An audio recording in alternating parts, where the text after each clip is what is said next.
Ladies and gentlemen, please welcome to the stage, Susan Sarandon.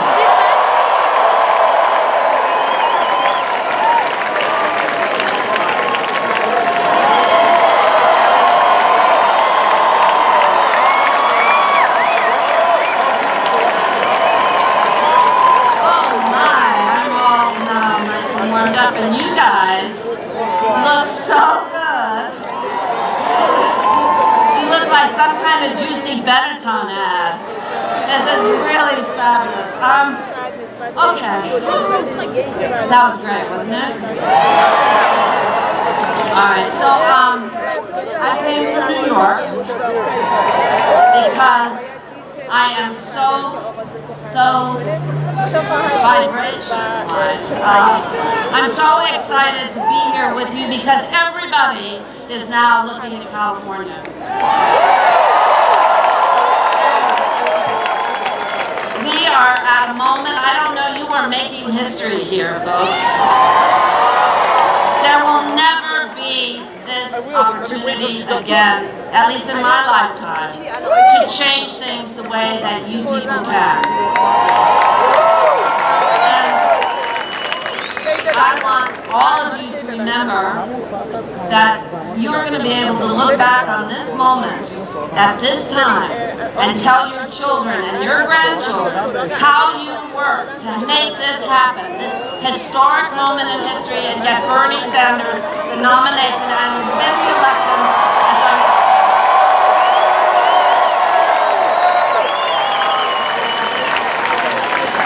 I mean, it's a miracle that he came into our lives, someone who has not received a buck, who isn't owned by anybody but us. We are the machine. There is no other machine but you. No fracking, we've been through that, that's absolutely right. But I'm not going to take up too much of your time. I just want to also mention to you, besides encouraging you on behalf of my children and everything I hold dear to earth and the future and everything, to please go out, bring people to vote, make sure you go out. It's only going to happen if you do it. Everybody's, celebrating, and we're so excited because it went from nothing to what we have now. And that itself, because all of you have had the imagination to think outside the box and to dream big and to make this happen. But I have to tell you, in New York, we had a lot of fraud. It still hasn't even been figured out. Even before the voting started, 147,000 people from Brooklyn just gone off the records. People showing up and had a hard time. Now, one of the things that's happening here, and I want you all to pass the word. If you look at the TV, I know some of you do, and you see that they say, the numbers say that this is impossible, do not believe that. Go out and vote, because it is not over till the convention. No matter what they say, however they try to tell you.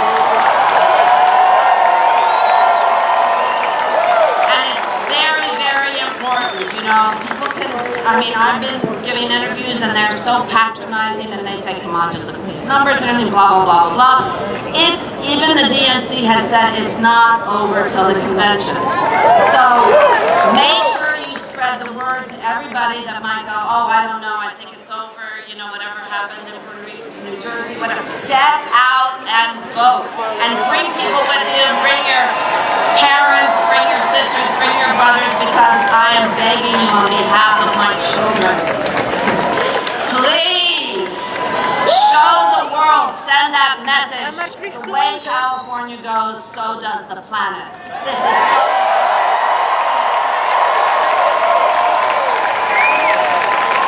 And you can do it. Look around. Just look around at this group. You guys are awake, and you can do this.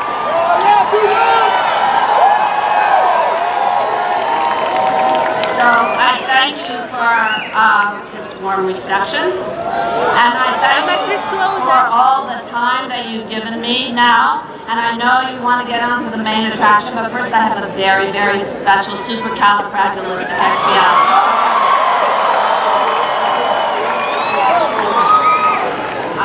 That's right. We have Mr. Dick Van Dyke. I don't know if he's out. Yes, he is. He's right here. So let's hear it for Dick Van Dyke.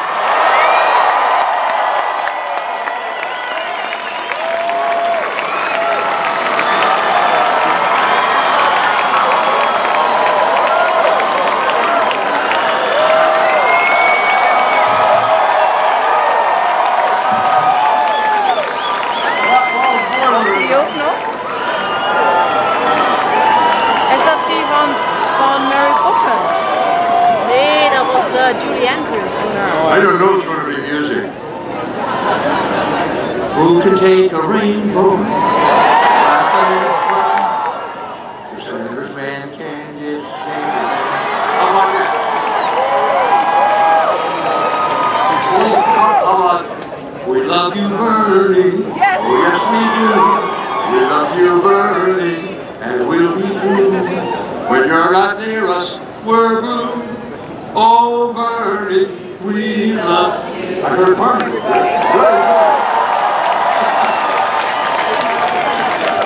Ladies and gentlemen, I'm what's left of Dick Van Dyke. And I'm so excited we reached the crossroads here, and it's time to go to work. I'm here for really two reasons. I like to give young politicians like Bernie a hand up, you know. He's a kid, me. But the reason I'm here is the first time I heard Bernie speak, I tripped over my own. I couldn't. Because I said, he's saying exactly what I've been saying for the last 40 years. I can't believe it. Somebody said it. You want to hear why? Here's the light. Back in the 50s and 60s, democracy was working like gangbusters. There was no economic crisis because the regulations in place. And the American people went out on the street and did something that the government couldn't do. They passed the Civil Rights Act. And by the way, thank you, Muhammad Ali, for all the support you did.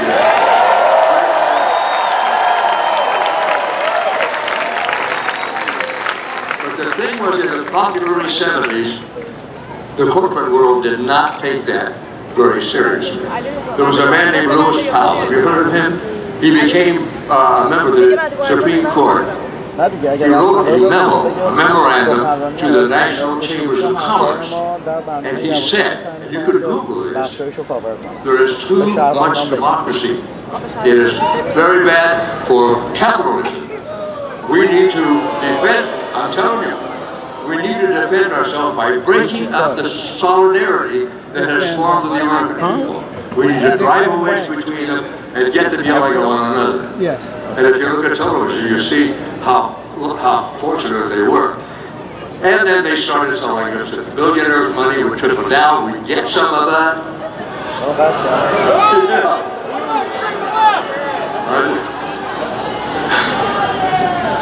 Then what happened? They loosened up the regulations. Wall Street and the banks went insane. The bubble broke, and millions of Americans lost everything they had. Nobody went to prison for that. They went back and made more money.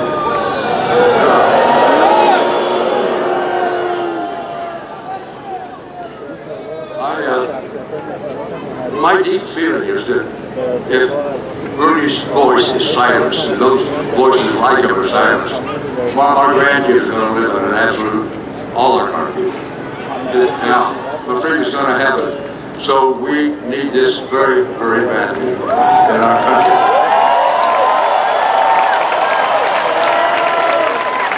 I won't be here. I'm circling the Bernie now. But I have a lot of great grandkids I'm worried about. Oh, he's coming. He's coming.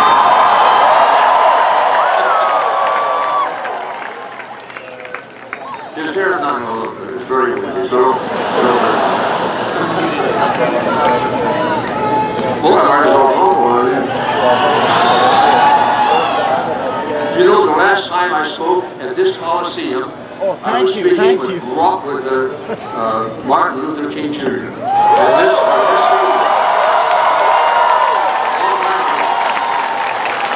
I actually got to meet him and speak with him. That was back. I've lived a long time. I just passed 90 in December.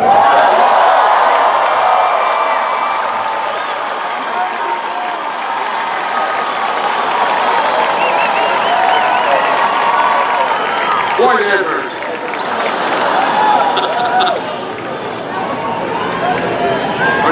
You know, I was reading what some of the forefathers felt about the future of democracy. John Adams, Benjamin Franklin, did you come in?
Thank you all very much.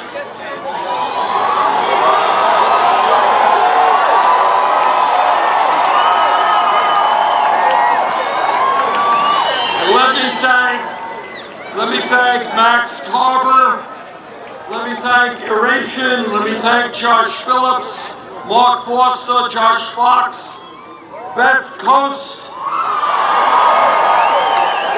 Shailene Woodley, local natives, a dear friend of mine, Susan Sarandon, Ozo Motley, and that young and spry, up-and-coming actor, Dick Van Dyke.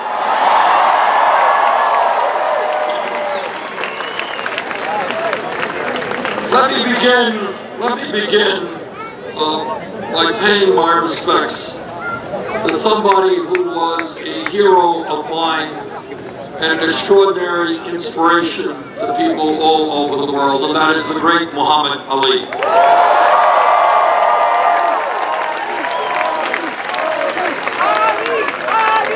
Muhammad Ali was one of the extraordinary people of our time. He was not only a great heavyweight champion, but the reason that he was loved so much, not only in our country, but throughout the entire globe, I think he was one of the most beloved figures on the entire planet, was because he was a man of extraordinary honesty and courage.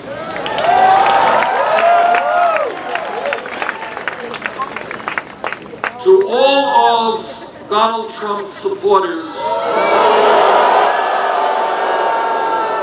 who think it is appropriate to tell us that they love Muhammad Ali, but they hate Muslims, understand that Muhammad Ali was a very devout Muslim who took his religion very seriously.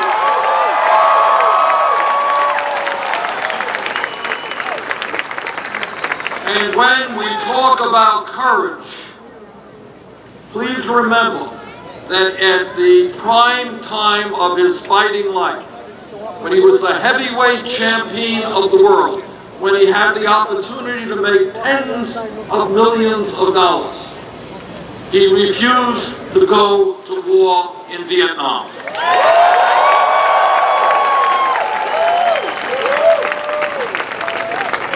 And everybody turned on him. The boxing authorities said, "We take away your championship crown, you can't fight anymore." That decision was later overturned by the Supreme Court. But he lost 3.5 years of his fighting career. But he stood for his principles.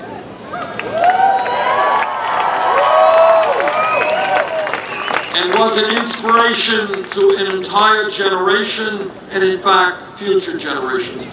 And if you look at his life, when you understand a man who was involved in a very brutal business, and that is boxing and fighting and beating people up in the ring, this was a man who loved people very profoundly, loved children.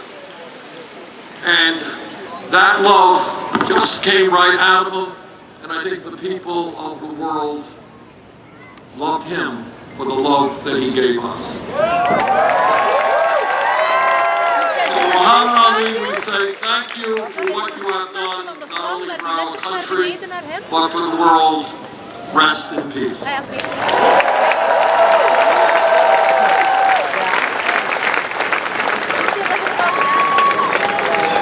When we began this campaign a little over a year ago, the pundits and the experts said this campaign's not going anywhere. They were very wrong.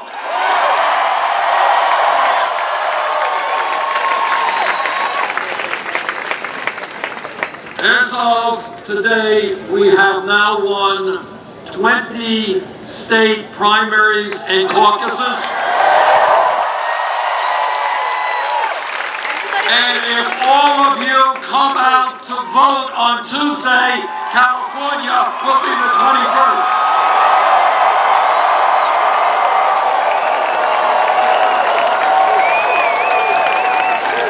And 5 other states are up on Tuesday. We look forward to winning them as well. And if we can win and win big here in California and in the other states and in Washington, D.C., we are going to go into the Democratic Convention with enormous momentum.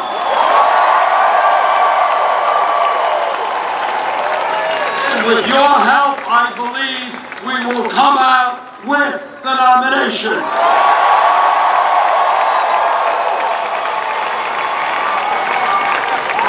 One of the extraordinary things about this campaign is that in virtually every state that we have competed in states we have won and in states where we have lost, we have received the overwhelming percentage of votes from young people.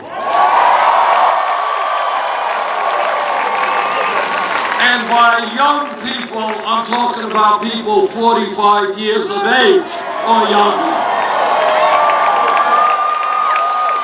Now I know that for the 20-year-olds here, you think 45 is really old, right? Well, when you're 45, you won't think it's so old.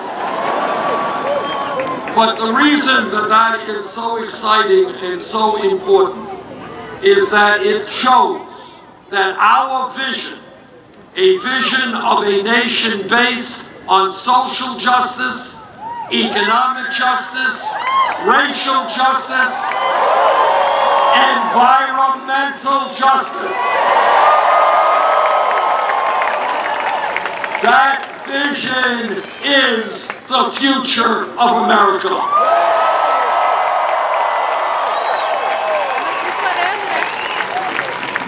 And let me be very clear to all of you, Donald Trump will not become President of the United States.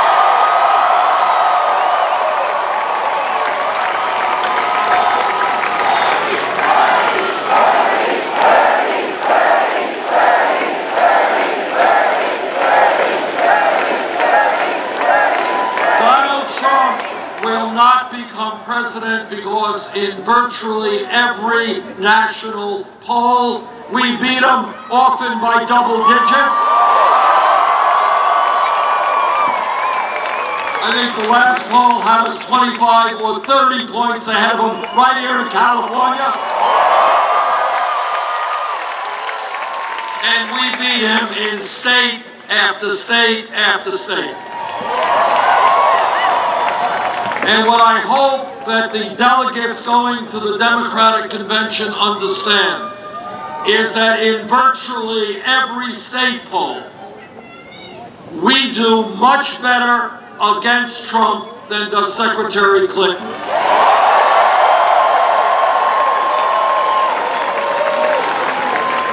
In fact, in terms of the national polls, we are 10.4%, 10.4 points ahead of him. She is scarily only 1.5 points. So if the delegates to the Democratic National Convention want to make sure, and we better make sure, that we defeat Trump and defeat him badly, we are the campaign to do it.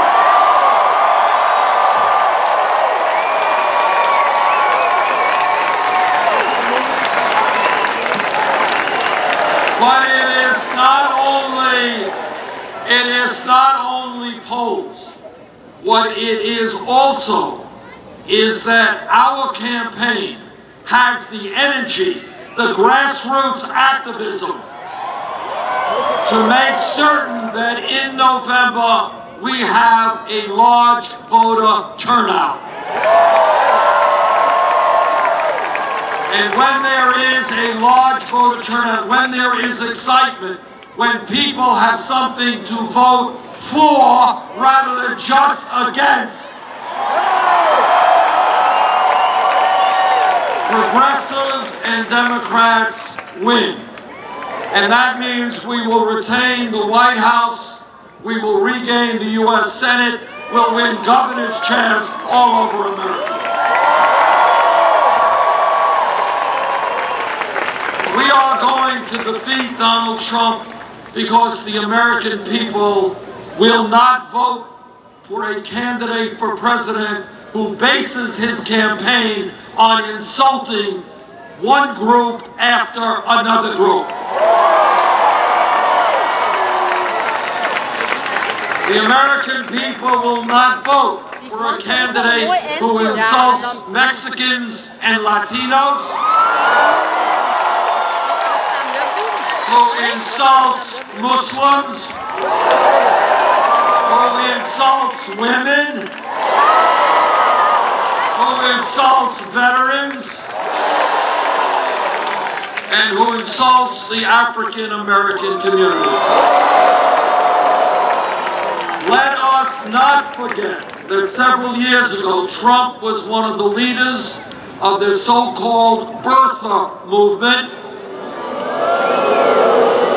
which was a very ugly and vicious effort to delegitimize the first African-American president in our history. The American people will not vote for a candidate who thinks that climate change is a hoax, or who thinks that we should give hundreds of billions of dollars in tax breaks to the top 0.2%. This campaign is about thinking big, not small. And that is where we have some very major differences with Secretary Clinton.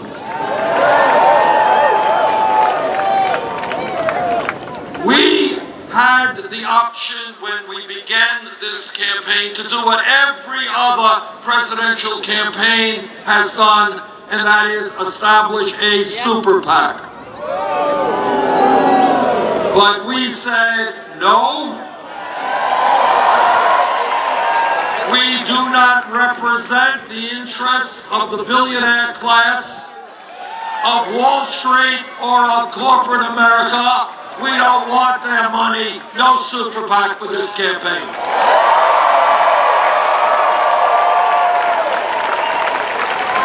Instead, we did something unprecedented.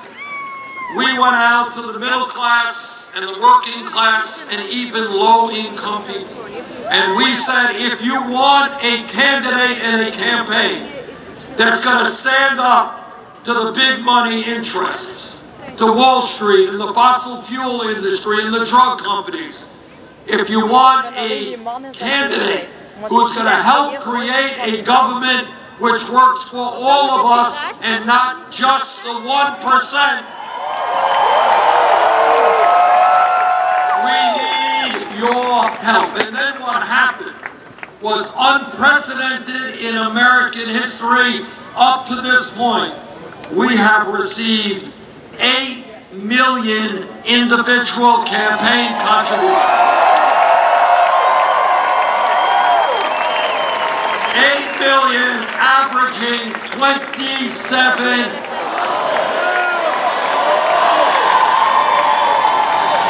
Think about it. At a time when big money buys politicians, we have done it with a contribution average of $27 a piece. To paraphrase Abraham Lincoln at Gettysburg, this is a campaign of the people, by the people, and for the people.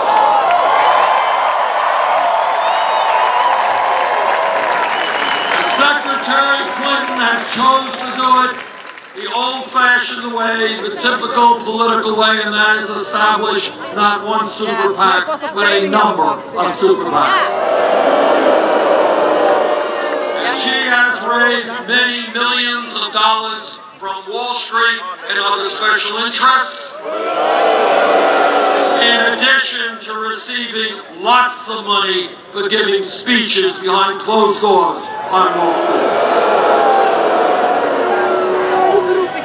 Now, in my view, what we have got to be doing, and as president, what I will do, is we will take on Wall Street, not take their money.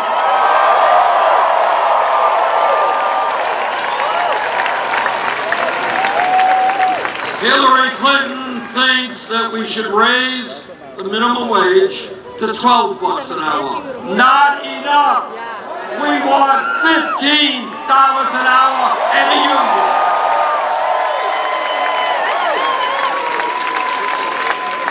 Hillary Clinton supported the war in Iraq, one of the worst foreign policy blunders. And I'm proud to tell you not only did I vote against that war, I helped lead the opposition to that disaster.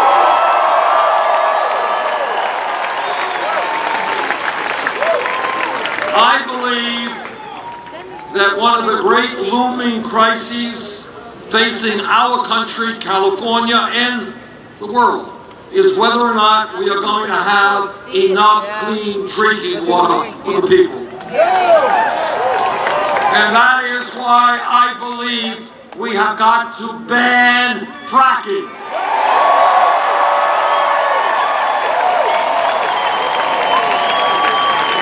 I have been in communities here in California where thousands of people, when they turn on their faucets, cannot drink the water that's coming out.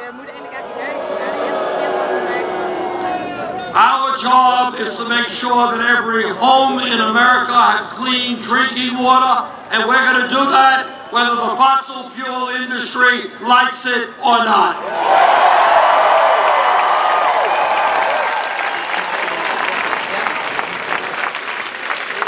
This campaign understands that no president, not Bernie Sanders or anybody else, can do it alone. And here's the truth that no other candidate will tell you. And that is that the people who run this country, Wall Street with their unlimited resources, corporate America, the corporate media, wealthy campaign contributors. These people have so much power that the only way we transform our country, the only way we create a government that works for all of us is when millions of people stand up and fight back and demand it.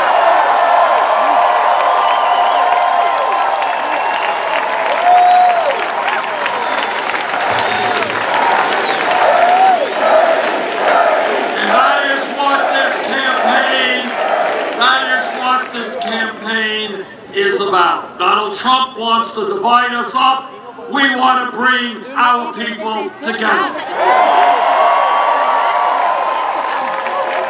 Hillary Clinton wants small incremental changes. We want to transform this nation.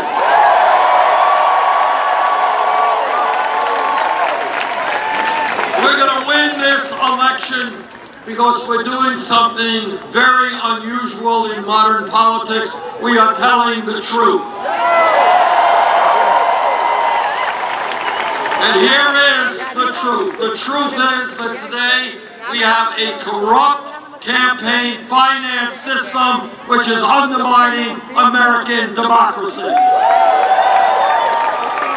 Together, we are going to overturn this disastrous Supreme Court decision on Citizens United.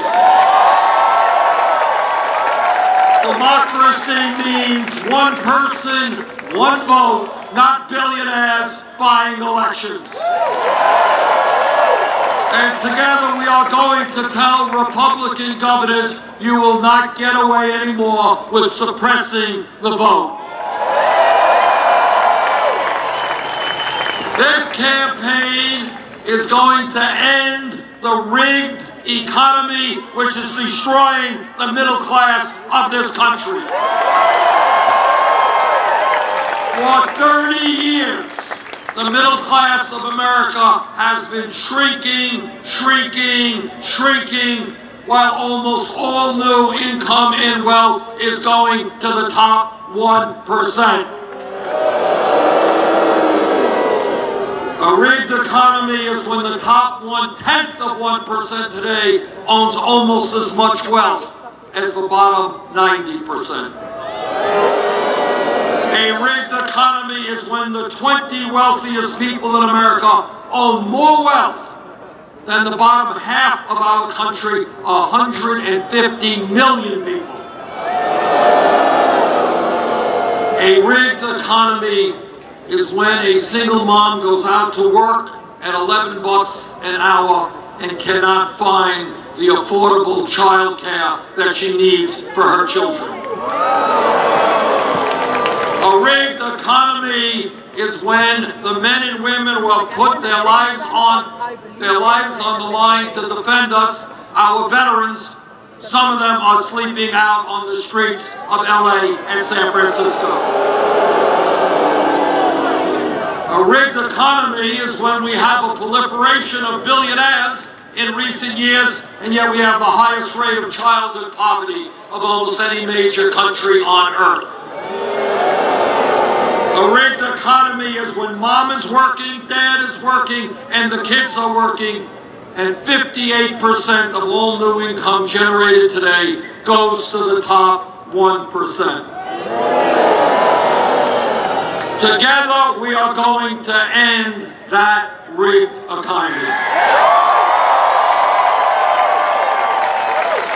Together, we are going to tell the billionaire class, corporate America, Wall Street, they will not get it all. We are going to create an economy that works for all of us, not just wealthy campaign contributors. A rigged, but it is not just a rigged economy or a corrupt campaign finance system that we have got to address. It is a broken criminal justice system. Today in America, And everyone here and everyone in our country should be extremely embarrassed by this. We have more people in jail than any other country on earth. We are spending $80 billion a year, $80 billion a year to lock up 2.2 million Americans, disproportionately African American, Latino, and Native American. Together, we are going to end that disgrace.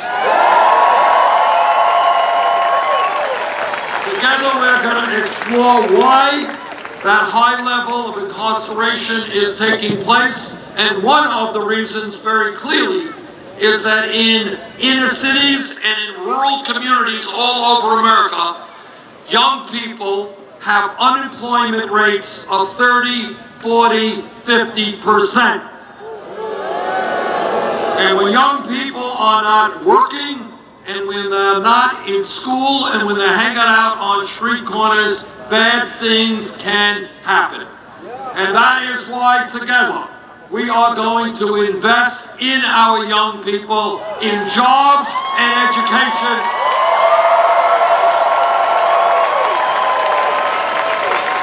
Not in jails or incarceration.